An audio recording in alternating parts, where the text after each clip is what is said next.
Hi, I'm Phil Brock. This is Brock and Your Block, and we're sitting in someone's residence today.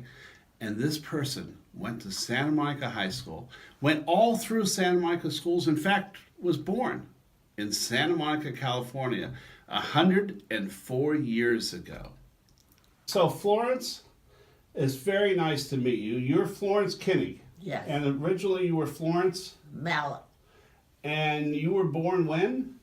March the 12th, 1912, And you were born in Santa Monica? in Santa Monica.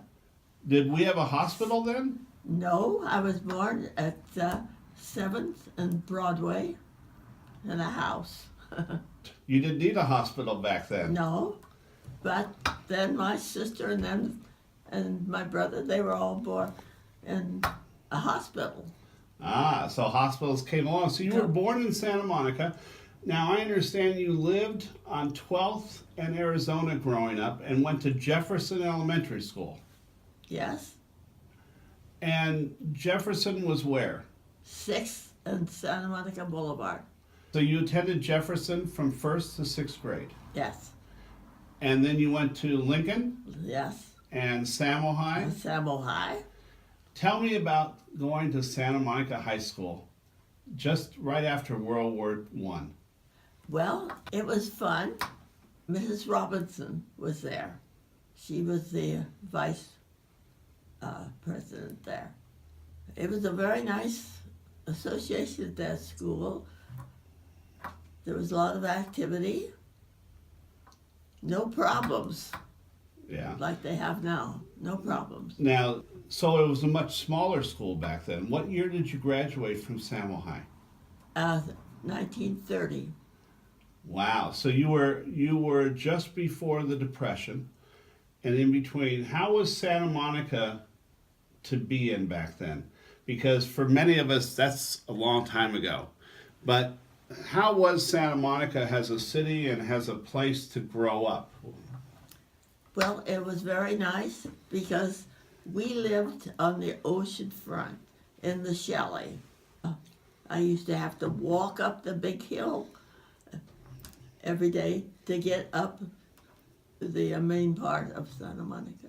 Now, did you work while you were going to Samo High, or were you just able to? No, I didn't start working until I graduated. Then I went to and got a job at Vandekamps. And I was very fortunate because with a lot of the gals didn't get a job.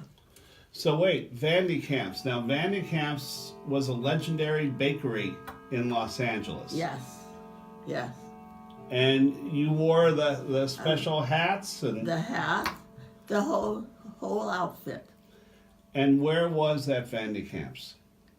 That was on 3rd Street between Santa Monica and Broadway. And how long did you work there? 14 years. 14 years of baked goods, and you don't look like you ate any of them. Yeah, 14 years I've worked for them. And When you were at Vandekamps, if I recall, that part of now what we call the 3rd Street Promenade, I think there was a Montgomery Ward's in that area.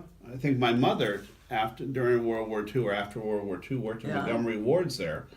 And downtown Santa Monica was quieter. It was a simpler time in Santa Monica, yes. wasn't it? And we had the little stores. We had Newberry's, the Emporium, Lang's, Big Market, Penny's.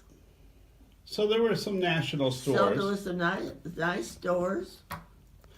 And so now you told me that there were also trains in Santa Monica. We've just brought the train back to Santa Monica, but I know there were a lot more trains back then. Yeah, they had the little trolley, went right down 3rd Street. Ah, And then there was another trolley that was down on the highway at the Palisades. so as you walked and drove around Santa Monica, how did you like the city then, and what do you think the city has become now? Well, there was no traffic then. Wait, everyone pause for a minute, because I understand. I just heard something. There was no traffic in Santa Monica back then. No traffic, no traffic. And we had a Chevrolet. We traveled all around. Santa Monica, you Yeah. got to see the whole city. And you lived, I know, at 20th and Pearl. You lived down by the beach. You lived on 12th in Arizona. And I know that Santa Monica Boulevard back then wasn't Santa Monica Boulevard yet. It was Oregon Boulevard back Boulevard, yes. My husband got on the police department, and at that time, you had to live in Los Angeles. then. Because your husband Yes. was an And LA then- police officer. Yeah. And then we moved in Westwood. Okay. Police had to live in the city. They had to that live they in the worked city. Yes. So all Santa Monica police officers lived in Santa Monica in Santa back then. Monica. Ah. Yes. And so was Santa Monica rougher back then, or was it still a nice beach town? Very, very quiet. You know, many of us miss that quiet in Santa Monica. Yes. It's a little bit too noisy now. How was the beach back then? Did you go to the beach? Yes, it was very nice, and they kept it up very nice. And the Santa Monica Pier was different back then. Yes, it did. All it had really, the main thing was the ballroom.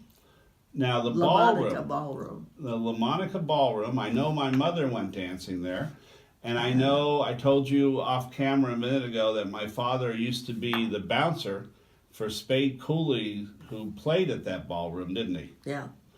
And I understand you have a connection to that ballroom too. Didn't you work Yes, there? yes, I was cashier. Ah, all right. So you were able to maybe let my mother in for free once in a while. Probably. There you go. Okay. So Santa Monica's changed. You have survived over a century. No. Now, I don't know if that means survived or you've lived over a century, and I think that's fantastic. Your memories of Santa Monica take you back to Model Ts, take you back to when there were houses. You mentioned that your grandfather's building was 3 stories. That was Yeah. a big deal back That then. was the big, yes. Santa Monica has evolved from Ocean Park and Venice and has become quite a bit different. But are your memories fond of Santa Monica? No, very, very much so. Okay.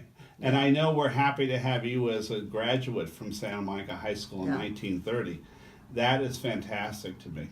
What would you say are some of the highlights of your life? Now, you were married to an LA police officer, Uh, and you have children.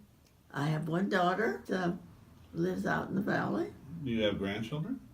Yes, I have 3 beautiful grandsons, and they're married, and I have 6 great-grandchildren. Wow. You seem to get around on your own. You do a great job of still living. And I know that the Yeah. Santa Monica Star did a nice article on you last March, and that's why we wanted to look you up and see your memories and talk to you about Santa Monica and your memories of our city. How was Main Street back then? They had the Vandy camps, and across the street they had a good-sized furniture store. Their name was Zap. Huh, Zap ZAP, Furniture. Yeah. Okay. So, Florence, you've had a rich, wonderful life on the west side of Los Completely Angeles. full. Married life and all. So, you went to schools that Jefferson's no longer there. No. And my mother went to Jefferson for a few years and then moved on to Madison because it was brand new. She got to be in a brand new school. Yeah. But on 12th Street, where you lived for a while, my mother and grandmother were on 12th, and there was that little corner store. A little store in the corner. Yes, a Russian woman, I think, Yeah. owned that. And so there used to be stores and neighborhoods, and you really had neighborhoods back then. Yes. Yes. And you knew your neighbors. You know, it was a very friendly. Florence, let's hope for another 100 years. Well, thank We're you. so happy to meet you. Thank you. So nice to spend time with you. I'm happy that you're full of life It's been a great life, Good. Well, and I hope I have a few more years. well, you're doing well. Yeah. And I'll make sure I keep in touch with you too. You have a lot of friends in Santa Monica, I know that. Yes. Very nice to meet you. For Brock and Your Block, I'm Phil Brock. This has been a wonderful morning of recollections with Florence Kinney here in Santa Monica.